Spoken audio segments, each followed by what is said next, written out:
여러분 안녕하세요. 세계 경제는 지금 커런트 이슈즈 오브 글로벌 이코노미 편집자 정견만입니다. 네, 4월 14일 세계 경제는 지금 시작하겠습니다. 오늘 토픽 한 건, 단신 5건, 그리고 오늘 명상 시간에는 영국 문학사에 빛나는 자취를 남긴 브론테 3자녀의 샬롯 브론테의 시 라이프를 감상하시겠습니다. 네, 오늘의 토픽, 트럼프 exempts phones, computers, chips from new tariffs. CNBC 뉴스 보시죠. 트럼프 대통령이 지난 금요일 늦은 밤에 상호관세 적용 대상 재품목 20개 품목을 발표하였습니다. 스마트폰, 컴퓨터, 일부 기술 제품과 그 부품, 그리고 반도체, 태양전지, 평판 TV 디스플레이, 그리고 그의 플래시 드라이브, 메모리 카드 등 데이터 저장에 필요한 품목들을 총 20개 품목입니다. 이로써 애플사의 경우 아이폰의 80%, 맥 컴퓨터의 50% 등을 대부분 그 중국에서 생산하는데, 이런 거대 기술계 기업들이 상호관세 부담이 축소되는 거죠. 트럼프 대통령 발표 다음 날 아침 백악관에서 상호관세 대상에 제외한 이유를 설명했는데요. 기업들이 그 제외 대상 제품들을 미국에서 생산할 수 있는 시간을 벌어주기 위한 것이라고 하였습니다. 백악관 부대변인은 애플사 등이 상기 제품들을 최대한 서둘러 온쇼링, 즉 미국으로 공장 이전하게 될 것이라고 말하였습니다. 이번에 제외되는 품목을 중국에서 수입하는 경우에는 기본 관세 20%만 적용하게 됩니다. 상기 품목들을 여타국에서 수입하는 경우에는 관세율 10%만 적용됩니다. 한국 기업들도 상해 관세율 25% 적용 대신에 10% 기본 관세율만 적용받으니까 많은 도움이 되겠습니다. 이번 제외 조치에 대한 평가를 보면은 애플사 등의 기술계 대형 회사들의 그 승리라고 얘기하네요. 중국에 대한 상호 관세 125% 본격 시행 직전에 행해진 획기적인 그 전환이라고도 하고요. 또는 중국에 대한 획기적인 양보의 의미도 있다고 하네요. 이에 따라 그 미국 관세 완화 기대감도 생겼다고 합니다. 트럼프의 고집이 좀 현실 앞에서 좀 꺾인 듯한 느낌이 듭니다. 제 생각에 트럼프 대통령의 그 성급함과 무모함으로 인해서 대통령 명령 자체에 중대한 하자가 드러났다는 생각입니다. 즉 4월 2일 상호관세 명령 하달할 당시에 상호관세 적용 유예 관련 내용들을 품목이라든가 시행 절차 등을 명기했어야 하는데 이를 빠뜨렸다는 거죠. 무엇보다 기본 관세율 그리고 상호 관세율 설정 등 전체 관세 정책을 변경하는 사안은 대통령 명령이 아닌 상하 입법 양원의 입법 절차를 거쳐야 될 것으로 생각됩니다. 콜롬비아대 제프리 삭스 교수도 유사한 지적을 했습니다. 미국 의회가 트레이드 액트 오브 1974, 그게 301조, 그리고 트레이드 액트 오브 1974의 232조에 의거 대통령에게 위임된 사항은 국가안보 내지 불공정 무역거래 시장과 관련된 특정 품목의 선정과 그 세율에 관한 것으로 제한되어야 하고, 기본 관세율 책정이라든가 상호 관세율 책정과 같이 관세 정책의 기본 틀을 변경하는 것은 의회의 권한으로 판단됩니다. 대통령의 명령에 의해서가 아니라 그 의회의 입법 절차를 거쳐서 하는 사안이라고 판단됩니다. 네, 다음은 참고로 트럼프 관세와 관련돼서 그동안 너무나 많은 변화가 있었기 때문에요. 4월 14일 현재까지 최종 결정된 국가별 적용 관세율 그리고 상대 국가의 그 보복 조치 내용들을 한번 정리해 보았습니다. 먼저 트럼프 관세의 기본 틀은 기본 관세 또는 베이스라인 관세, 유니버설 듀티라고 하는데요. 전 세계 대상으로는 10%이고 중국 대상으로 하는 경우에는 20%입니다. 트럼프 대통령이 4월 2일 발표해서 4월 5일부터 시행하고 있습니다. 다음으로 상호 관세, 리시프로컬 테리프스인데요. 4월 2일 발표해서 4월 9일부터 시행하기로 했다가 트럼프 대통령이 지난주 갑자기 90일 연기하기로 했죠. 수요일 날 연기를 발표하였습니다. 다만 중국은 그 사이에 보복 관세 조치를 하였기 때문에 중국에 대해서는 오히려 세율을 높여서 적용하기로 하였습니다. 4월 14일 현재 미국의 대중국 상품 관세율은 145%입니다. 20%의 기본 관세율에다가 상호 관세율 125%를 적용한 겁니다. 상호 관세 처음 발표할 때는 중국에 대해서 34%를 적용했다가 중국이 즉각 보복 조치를 하자 이를 104%로 올렸습니다. 중국이 추가 보복 조치를 하자 이를 125%로 올렸습니다. 그러나 오늘 토픽에서 설명한 것처럼 상호 관세 적용 제외 20개 품목이 주로 중국에서 생산되는 품목들이 많기 때문에 이 품목들의 경우 기본 관세 20%만 적용됩니다. 캐나다에 대한 관세를 보면은 2월에 발표했고 3월 4일부터 시행하고 있는데요.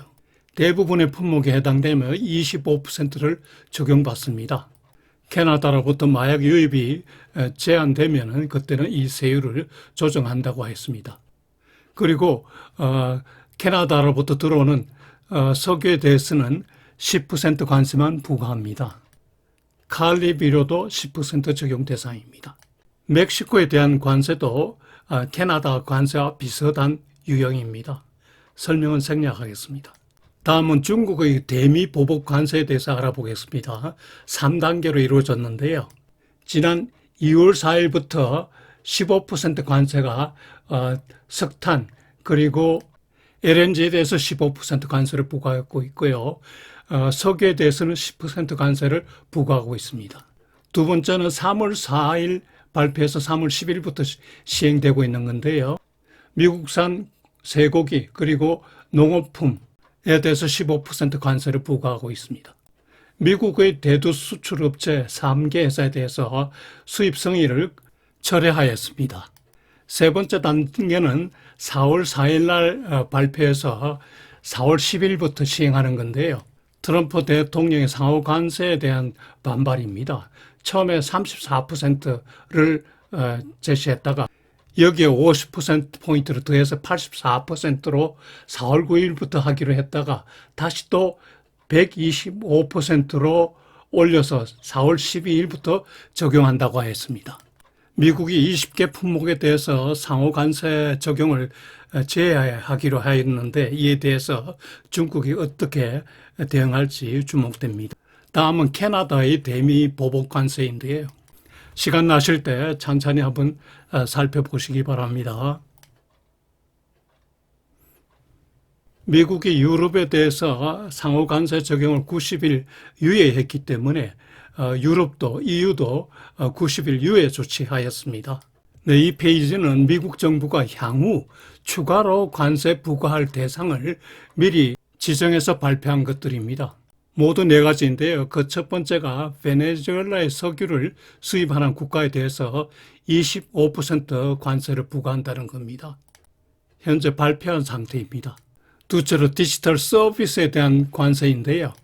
유럽 쪽에서 디지털 서비스에 대한 관세를 부과할 계획에 대응하기 위한 것으로 보입니다.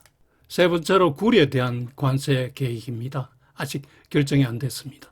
넷째로 목재에 대한 관세입니다. 현재 트럼프가 관련 부서에 지시한 상태로 시행은 되지 않고 있습니다. 네, 이상으로 트럼프 관세에 대해서 종합 정리해 보았습니다. 네, 오늘 첫 번째 단신, 미국의 3월 중 소비자 물가 CPI가 전월 대비 0.1% 하락한 것으로 나타났습니다. 4년 내 최저 처음입니다. 전년 동월 대비로도 2.4% 상승에 그쳤습니다. 지난 2월에 전년 동월 대비 2.8% 상승한 것 비교해서 0.4%포인트 떨어졌습니다. 오른쪽 그래프 상단 그래프는 전월 대비 물가 상승률 추이입니다. 아래는 전년 동월 대비 물가 상승률 추이입니다.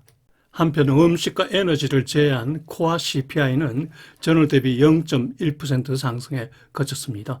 2021년 3월 이래 최저입니다. 전년 동기 대비로는 2.8% 상승한 것으로 나왔습니다.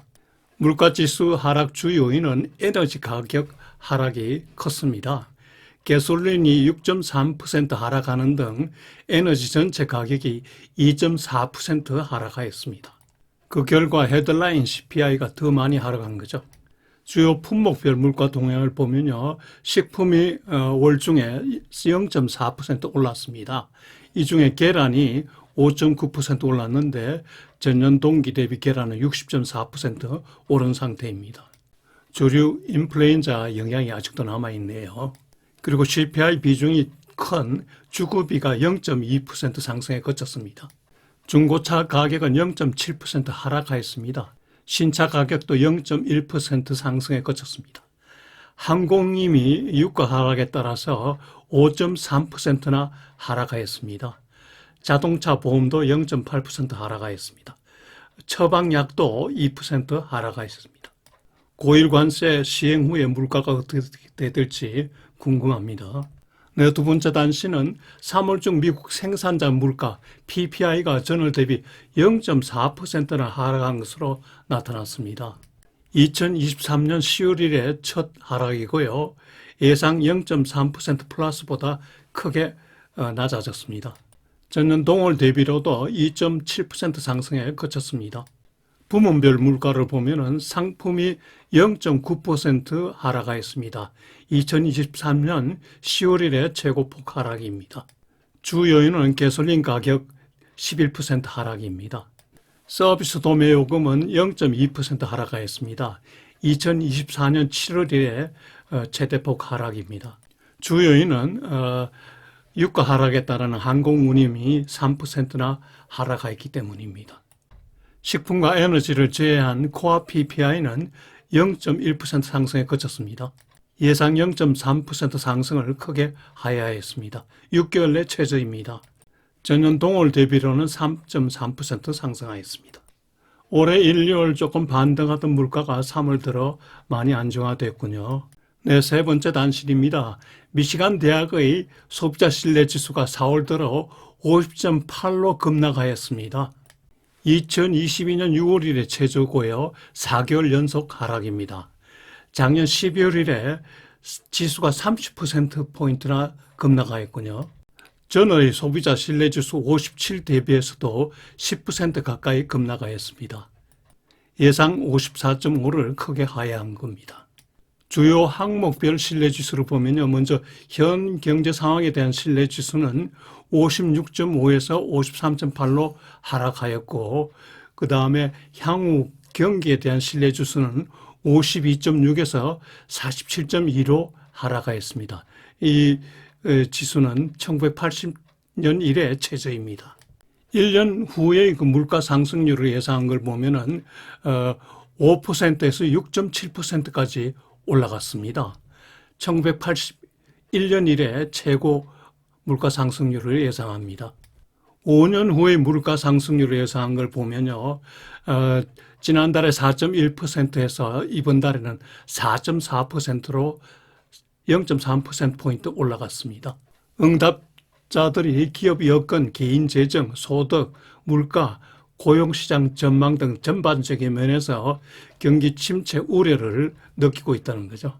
참고로 지난주에 JP모간에서 발간한 내용을 보면은 미국 경제가 올해 0.3% 역성장할 것으로 전망하였네요. 좀 놀라운 수치입니다. 네 번째 단시는 세계 상품지수 S&P CSCI 인덱스가 4월 2일 트럼프의 상호간세 발표 이래 8%나 하락하였다는 소식입니다. 2일부터 13일까지 열흘 정도 사이에 상품지수가 8%나 하락한다니 대단하죠.